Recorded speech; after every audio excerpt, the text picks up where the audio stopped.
طلاق یافتہ خاتون کے ساتھ غیر ازدواجی تعلقات تھے۔ ایک دن اس ملاقات سے فارغ ہوا تو صحت بہت خراب ہو گئی اور توبہ کی توفیق ہوئی، اور پھر بغیر نکاح کے یہ تہیہ کیا کہ ان کے پاس نہیں جانا۔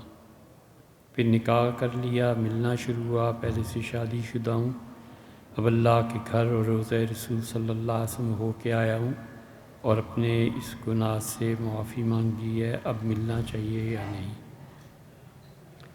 یہ جو آپ نے الفاظ تحریر فرمائے ہیں کہ اس کے بعد میں نے تہیہ کیا کہ بغیر نکاح کے اس کے پاس نہیں جانا اور پھر نکاح کر لیا، تو اب ملنے میں کیا حرج ہے؟ آپ کی اہلی ہیں، آپ کی بیوی ہیں، اب تو آپ کے ذمے واجب اور ضروری ہے کہ جو کچھ بھی ان کا حق بنتا ہے آپ اسے ادا کریں۔ رہ گئی یہ بات کہ آپ نے توبہ کر لی اور اس چیز قسم کی بات ہو گئی، تو توبہ کے بارے میں ہمیشہ یاد رکھیے بس ایک بار کر لیجیے، بس ایک بار اطمینان ہو گیا نا، پھر ایسے قصے چھیڑے ہی نہیں جاتے، ایسی باتیں کی ہی نہیں جاتی، بالکل غلط بات ہے۔ اللہ تعالیٰ کی رحمت پہ بھروسہ کرنا چاہیے اور قطعاً ان چیزوں میں نہیں پڑنا چاہیے۔ ہو گیا جو ہو گیا، مضی ما مضی، گزر گئی جو گزر گئی۔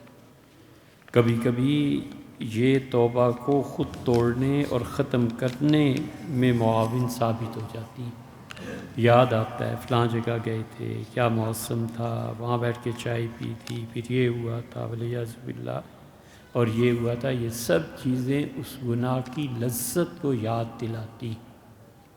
اللہ میں اور انسان میں تین ہی پردے ہیں۔ جب بندہ اللہ کے مقابلے میں اپنے آپ کو بڑا سمجھنا شروع کرتے تو مارا جاتا ہے۔ جب اللہ کی جو تلقین ہے کہ پیسے کہاں کہاں خرچ کرنے ہیں، اس کے علاوہ پیسہ اس کی محبت کمانے اور خرچ کرنے میں ان موقعوں پر لے جائے جو اللہ نے اجازت نہیں دی، یہاں بھی مارا جاتا ہے۔ اور تیسرے مزہ کر لیں، مزہ آئے گا، کوئی دلیل نہیں، نہ کتاب میں، نہ سنت میں، نہ عقل میں، تو یہ جو مزوں کے درپے ہوتے ہیں نا، یہ بھی مارے جاتے ہیں۔ یہ تین پردے بندے اور اللہ کے درمیان حائل ہیں، ان کاموں میں پڑنا ہی نہیں چاہیے۔ بس توبہ کر لی نا، ہو گئی، ختم ہوئی۔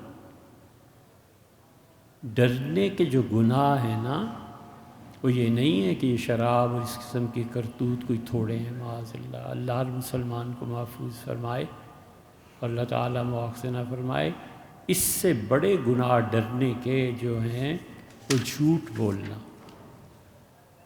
ظلم کرنا، اس دنیا میں لعنت کے کام کرنا اور قبر تاریک کرنا ظلم سے، اور آخرت میں تو خدا کی پکڑ ہوگی ہی ہوگی۔ اس شراب اور بدکاری سے بھی بڑا گناہ دل میں لوگوں کے متعلق کینہ رکھنا کہ تو کسی دن میرے ہتھے چڑھانا تو پھر میں تجھے بتاؤں گا، آج کا بدلہ لوں۔ یہ گناہ اس سے بدتر ہے۔ یہ توبہ سے صرف معاف نہیں ہو جاتے، وہ تو توبہ سے معاف ہو جائے گا نا، شراب پی لی تھی، یہ کرتوت ہو، وہ صرف توبہ کافی۔ یہ جو کرتوت ہیں یہ بن جاتی ہیں عادتیں، اور یہ پھر یا تو آدمی اپنے آپ کو اندر سے پاک کرے تب معافی، یا جہنم کی آگ جب چلائے گی نا تب معافی ہوگی۔